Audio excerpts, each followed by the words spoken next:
Bueno, pues aquí estamos de nuevo después de este descansito. Nos ha servido un poco para relajarnos, para seguir tomando contacto.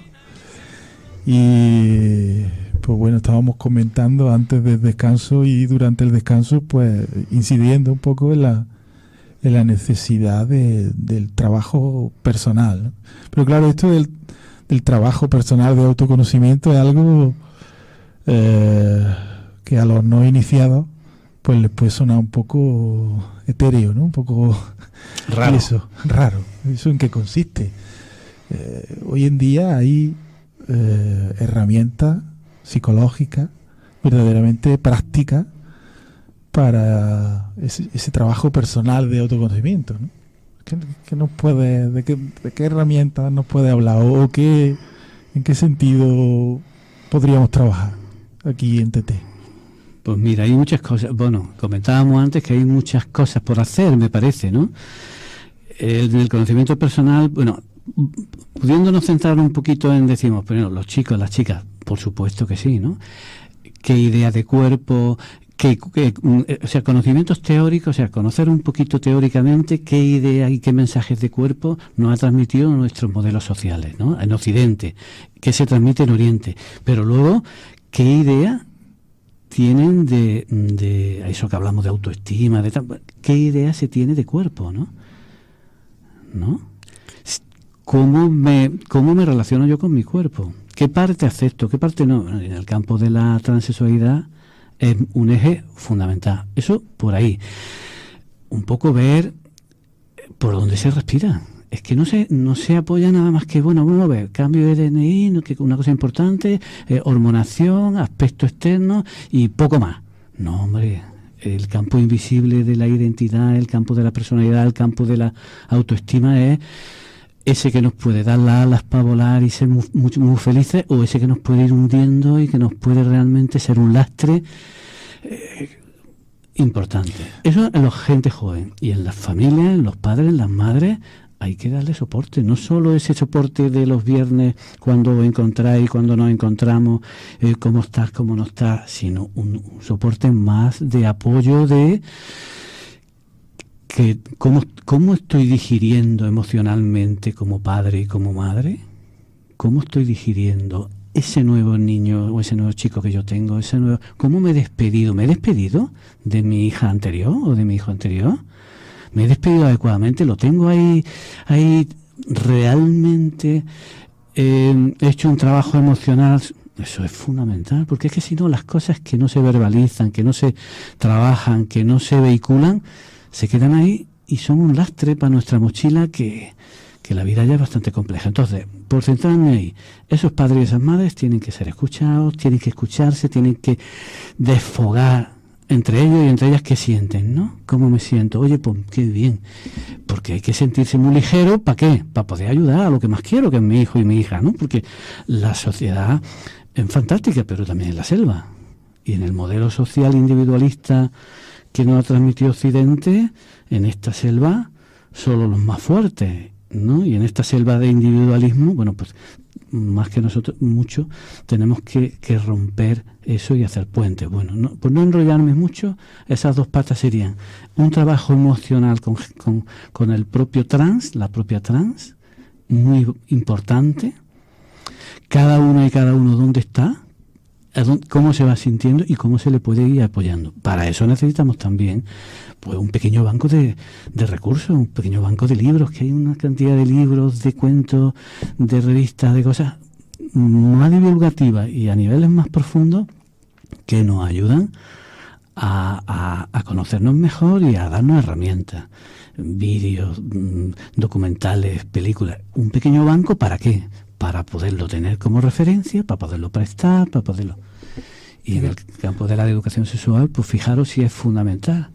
¿Cómo se acuestan nuestros... Bueno, si ves que hablo mucho, me paras, pero digo, ¿cómo se acuestan nuestros niños, nuestros chicos, nuestras chicas, nuestros jóvenes, nuestras jóvenes trans? En su cabeza, ¿con quién se acuestan? ¿Qué traen? ¿Qué llevan? ¿Lo binario? ¿Lo penetrativo? Claro, tenemos que ayudar a decodificar todo eso y crear un espacio en la intimidad a donde huyamos del meter y el sacar, que sigue tan presente aún en el siglo XXI en nuestra sociedad como único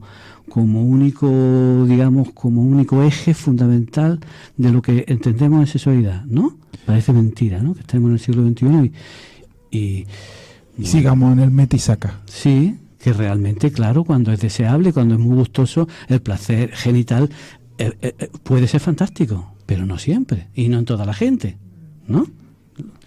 Digamos que hay que mantener la inquietud por seguir formándonos. No lo tenemos todo aprendido porque en sexología ni siquiera está todo descubierto. Claro. Y segundo, tenemos que atesorar o reunir la valentía suficiente como para poder enfrentarnos a nosotros mismos, a esas cosas que nos pasan por la cabeza y algunas veces no queremos ni mirar. Claro, y pensando que justo en la intimidad es donde las personas estamos más auténticas, pero además también más frágiles, más desnudas, en todos los sentidos. Pero también esa fragilidad nos puede acercar a sentirnos más auténticos. Y entonces nos sintamos más felices, ¿no? Y eso también se aprende, y eso también se educa y se enseña, y eso nuestra gente, especialmente que han sufrido tanto, ya tienen derecho a pasar esa página y a entrar en otra página más bonita, más placentera, más auténtica, ¿no? A seguir pasando páginas que nos lleven o que nos acerquen o que nos a ser más felices, nos sumerjan en esa felicidad que todos ansiamos, ¿no? Bueno, yo da igual lo que tengamos entre el pecho y da igual lo que tengamos en nuestras piernas, pero eso que lo decimos tanto de teoría, más que nadie deberíamos de ayudar a que nuestra gente trans lo tuviera interiorizado, porque sería un alivio fantástico. Claro. Pues yo quiero abrir un poquito la entrevista. Berto, Verónica, que estáis muy callados. Pregunto. Ante todo me parece muy interesante todo lo que está contando, porque yo una de las razones por las que me acerqué a Tete era por esa fuerza de cambio que creo que tiene por el hecho de existir.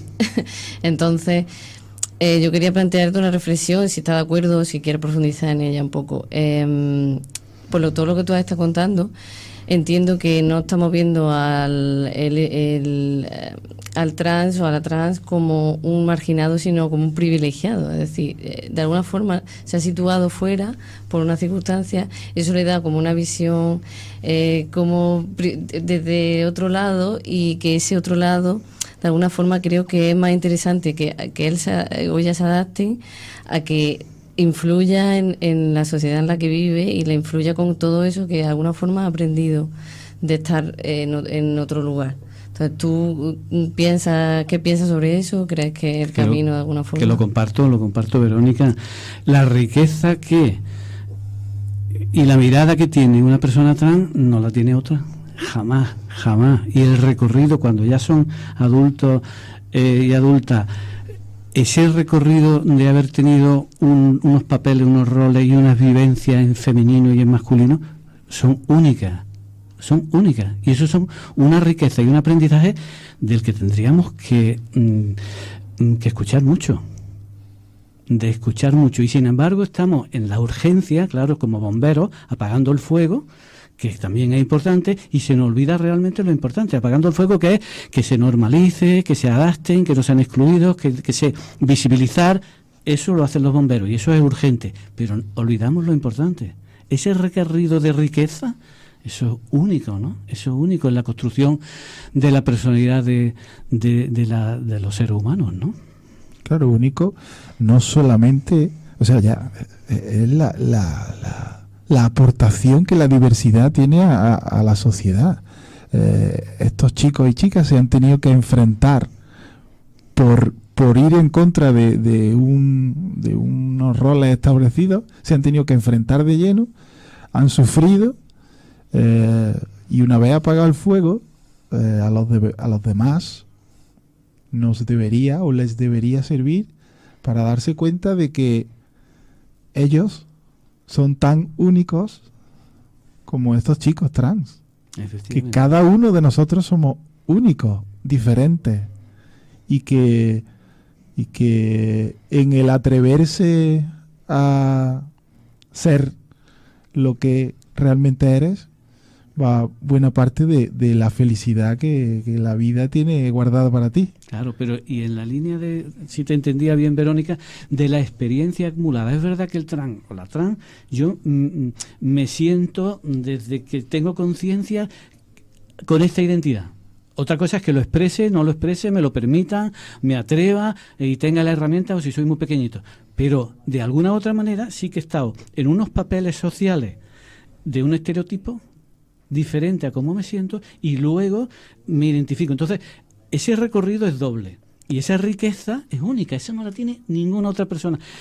Cuando te escuchaba, Verónica, me recordaba un cuento árabe, oriental, a donde un monje, no me acuerdo ahora mismo dónde, está meditando todo el año, y durante 6 meses está como varón y otros 6 meses del año como mujer. O sea, para empáticamente intentar entender y ponerse en el lugar del otro sexo, de las dos sexos, con esa riqueza que eso tiene. Bueno, pues el mundo trans, que tienen, ya cada vez se van dando pasos en personas más pequeñitos, ¿no? Y más pequeñitas, pero el mundo trans adulto y demás, pues esa riqueza, ¿no?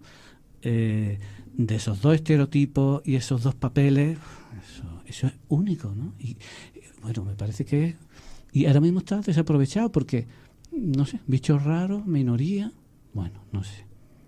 O sea, que hay muchas cosas muy importantes que que tenemos que aprender del mundo trans para ayudar a enriquecer lo que realmente, como decía Marañón en el siglo pasado, es la diversidad sexual, ¿vale? Y llenarla de contenido, ¿no? No solo en la teoría. Esa riqueza son con matices, y los matices se hacen con experiencias de distintos seres humanos, ¿no? Bueno, pues ahí tenemos un eje en el mundo trans que nos puede dar un montón de pistas para entendernos socialmente, ¿no? Berto, ¿qué tienes que aportarnos? A ver, yo cuando escucho a José Luis, me embeleso. Que, a ver, me gustaría preguntarte qué decir a esas personas que piensan, que dicen que entienden a las personas transexuales, digo yo entre comillas, y sin embargo de las personas que no se encuentran en ningún género estipulado por la sociedad, que no se identifican como ni hombre ni mujer, opinan que están enfermas y que se tienen que decantar por algo. ¿Qué decirle a esas personas? ¿O qué decirle o cómo afrontar eso? Bueno, desde varios campos, Berto. Yo veo, primero, bueno, es grave, es muy grave ese planteamiento, esa actitud en el siglo XXI. Pero primero, tienen que aprender a respetar lo que no conocen, lo que no entienden o lo que no aceptan. Punto primero, el respeto. Eso viene en nuestra Constitución y en los derechos humanos, claramente. Primero, respeto. Y segundo, abrir un poco perder ese miedo. Muchas veces la ignorancia es por el miedo a... Entonces, atrever a atravesar ese miedo, acercarme a eso desconocido que me incomoda y abrirme. Seguro que ahí voy a entender, porque no se trata ni de dogmatizar ni de nada, se trata de entender y respetar que el otro y la otra pues son de otra manera diferente a mí o se sienten de otra manera, y entender en este caso con el mundo trans que no lo pueden evitar, que es algo que sale de dentro a afuera, que lo puedo reprimir, pero que no lo puedo evitar y no debo de evitarlo. En el siglo XXI, con sociedades democráticas y modernas, es intolerable que se vaya contra los derechos humanos, ¿no? A mí me parece importante darnos cuenta que, bueno, hacer un poco de autocrítica. Bueno, hoy creo que estamos haciendo bastante autocrítica, pero por incidir un poco más en esto, a mí me da la sensación, no sé si vosotros lo compartís conmigo, que algunas veces las personas que hemos atravesado ese punto de inflexión, esa salida del armario, por llamarlo de una forma cotidiana, tratamos como de dogmatizar o adoctrinar desde un plano superior al resto de la sociedad. Nos sentimos o podemos caer en sentirnos con un nivel de comprensión mayor que el que tienen los demás. Decía Einstein, leí hace poco en un azucarillo del café, ahora en los azucarillos del café te ponen frases. Está muy bien. Y leí una frase hace poco de Einstein que decía: todos somos ignorantes. Lo que pasa es que algunos ignoramos unas cosas y otros ignoran otras. Bueno, los que hemos atravesado este camino sabemos de transexualidad, de identidad de género, de orientación sexual, pero somos ignorantes de muchas otras. No podemos tratar con superioridad a los demás. Deberíamos cuando de difundir se trata, tratar a los demás de igual a igual, en mi opinión. Y luego hay otra cosa que seguimos, creo yo, que 2 minutos. comparto contigo esto que decías, ¿no? Otra cosa que seguimos, ¿no? A nivel social, no hemos avanzado todavía y somos muy ignorantes y muy poco tolerantes, muy poco respetuosos, ¿no? Confundimos la mayoría como lo normal y las minorías como lo anormal. Y claro, así nos va en sexualidad, así nos va en tantas cosas, ¿no? Entonces, las mayorías sociales en un modelo social, en otro modelo de otra sociedad distinta, pues puede ser una minoría y viceversa. Es decir, ¿de qué se trataría? Pues de aceptar que la mayoría no está asociado, de que haya mucho más gente, no quiere decir que eso es más normal que si hay menos, ¿vale? O sea, eso de entrada. Y eso sigue haciendo mucho daño, ¿no? El tema de lleva la razón la masa y no lleva la razón la minoría. Eso es muy grave, muy injusto y además es mentira, no suele ser verdad, ¿no? Pero claro, son mensajes sociales que se van reforzando desde la publicidad, desde los medios y desde las propias instituciones muchas veces, que siguen haciendo mucho daño, claro. El otro día hablaba con mi padre, que le encanta la biología y hablamos de muchos animales y de tal, y los dos pensando, él me decía, claro, es que los animales han evolucionado a base de errores, entre comillas, no queremos decir errores, pero es verdad porque los animales van probando, ¿no? Y van evolucionando hacia algo mejor. Y pensamos, ¿y si las personas trans, digamos, ¿sabes? Está empezando todo a salir, no que empiece a salir ahora, sino está visibilizando, puesto que estamos en una situación social que nos permite un poco hablar, ¿no? Pero es verdad que hay niños pequeños que sin tener conocimientos, como yo no tuve en su momento, que lo he tenido hace poco recientemente, ya dicen que no se sienten ni hombre ni mujer. Entonces, mi padre y yo pensamos, ¿y si es cuestión algo natural, ¿no? Como que algo dentro de nosotros, de los genes, nos está diciendo que tenemos que tirar por ahí? ¿Sabes? No sé, desde mi ignorancia me estoy pensando de una manera un poco... Sí, yo te tomo ahí, comparto lo que dices, te tomo la palabra en eso, ¿no? Primero, ahí es verdad lo que decías de que ahora se dan unas condiciones sociales que se permite poder hablar y expresar y no encarcelar, arrinconar, patologizar, de acuerdo. Pero realmente yo creo que lo que se está poniendo de manifiesto con el mundo trans está emergiendo en primera parte o sea, en un primer plano, realmente la diversidad humana. Es decir, la especie humana, lo diversa que es. Lo diversa que es. Y emerge de forma natural como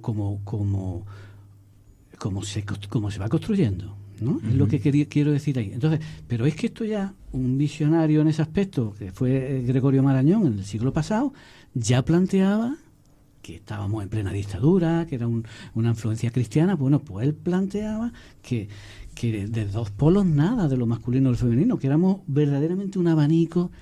Era un abanico, digamos, con una continuidad desde un polo hacia otro. Hace prácticamente, ya va a ser casi 100 años. Es decir, planteaba la diversidad humana en el... Entonces, creo que el mundo trans lo que hace es poner de manifiesto esa teoría, porque en el fondo, ¿qué es lo que hace en las ciencias sociales, pienso yo, y en la ciencia humana, el ser humano y el científico o la científica? Pues tratar de explicar la realidad. Pero la realidad primero existe, y yo, cuando no la puedo entender, empiezo a teorizarla para poderla entender y hacerla entender. Sí. Ha emergido en este mundo el mundo trans, pero porque es algo de la naturaleza en sí. Sí, exactamente. Y todo lo que es de la naturaleza es positivo, es bueno. Esto es bueno. ¿No? Casi que es más, quizás lo que estaba diciendo es que la biología o la naturaleza es más diversa de lo que puede ser el pensamiento humanístico humano. Claro, que es más reducido. Entonces, cuando la gente dice, eso que no es natural, dices tú, es que existe la naturaleza, es natural. Claro, es que ¿sabes qué pasa? Que nos han construido como que las teorías... las teorías que en realidad se conciben, el científico las concibe o la científica las concibe para intentar entender la realidad, a nosotros ¿cómo nos han construido y nos han transmitido socialmente? Pues todo lo contrario, que todo el mundo tiene que encajar en la teoría creada, en este caso en el binarismo, en un lado o en otro, y hay del que no encaje. O es un pervertido, o es un anormal, o es un no sé cuánto, o es un indecente. Claro, pero claro, ¿qué pasa cuando cada vez más va emergiendo lo trans, va emergiendo? Pues realmente que no nos sirve esa construcción teórica, que hay que encontrar otras que se ajusten más a lo verdaderamente natural y auténtico que es los seres humanos que tenemos delante. Eso es lo auténtico. Ahora, esas teorías, por eso es bueno y por eso hay tanta lucha desde el mundo también del feminismo y del poder, tantas luchas contra los binarismos, porque hay que resquebrajar ese binarismo teórico inmóvil, porque entonces no cabe nada entre medias de. Y entonces, a lo que decía, ¿no? No nos sirve afortunadamente ese modelo. Tenemos que copiar. Yo decía, es que el mundo trans tenemos que escuchar mucho, porque de normalidad nada es. La realidad que la tenemos que escuchar. Nos interpela de alguna forma. Efectivamente. Nos interpela por la complejidad, además, del ser humano en sí, ¿no? No nos sirven los modelos teóricos, hay que construir otros, sabiendo de dónde partíamos. Lo mismo que hace hoy ya, desde que aparece la anticoncepción, por ejemplo, y sobre todo la anticoncepción femenina, y luego, pues, ya no nos sirve el modelo penetración reproductivista. Es decir, como ya está la anticoncepción, ya entramos en el mundo de la posibilidad del placer, del abandonarse, del no tener que penetrar y tener el miedo al embarazo. O sea, una cantidad de cosas que hemos podido superar, aunque no hayan llevado a otras. Es decir, los modelos están en una época, pero ahora tenemos que construir otro modelo que nos sirva para que quepamos todos. ¿Tú, José, piensas que llegará un momento, no sabemos si viviremos para verlo, donde el binarismo desaparecerá? Me gustaría que estuviéramos tan confusos y tan felices. Tan felices. Yo creo que, yo sí me pienso, digo, ¿y qué pasará el día de mañana cuando hombres trans empiecen a gestar y necesiten ya la baja, ¿no?, por maternidad, pero no uno, y cuando haya muchos, ya llegará un momento en que los derechos serán iguales para ambos géneros por cojones, ¿sabes? Claro, habrá que empujar, yo todo, pienso Berto, como el mundo feminista, habrá que empujar, nada se regala. ¿Por qué? Porque la institución por sí, aunque puedan ser muy abiertas, cada institución en general suelen ser conservadoras, inmovilistas, porque crean malestar, pueden crear desorden, pueden crear inquietud. Y una institución tiene que estar como unos referentes. Pero tenemos la obligación de cuestionar, por construir unos modelos que se acerquen más a la realidad del ser humano, porque si no nos crea mucha infelicidad, mucho corsé, mucha etiqueta, que crea daño, que crea dolor innecesario. Exactamente. ¿No? Sí. Pero que hay que pelear mucho Que no. y hay que tenerlo primero claro y hay que debatirlo mucho y hay que reflexionarlo mucho porque así se avanza, vamos, Sí. me parece. Sí, tendremos que desaprender muchas cosas también. Exactamente, es lo más grave. Sí. Desnudarnos, desaprender, conectándolo con la intimidad de acostarnos. Si pudiéramos acostarnos desaprendiendo todo, qué felices, no tendríamos que tener pendientes de qué pensar al otro, la otra, qué tal, cual, tengo pene, no lo tengo curvas, el tamaño, Es agotador. qué locura, qué agotador. Pero es un camino que la utopía nos sirve para poner unas metas y avanzar hacia ahí. Vamos, yo por lo menos me parece que nos urge. Entonces, no solo ya desde el mundo trans, un poco cuando vayamos y divulguemos, ¿no?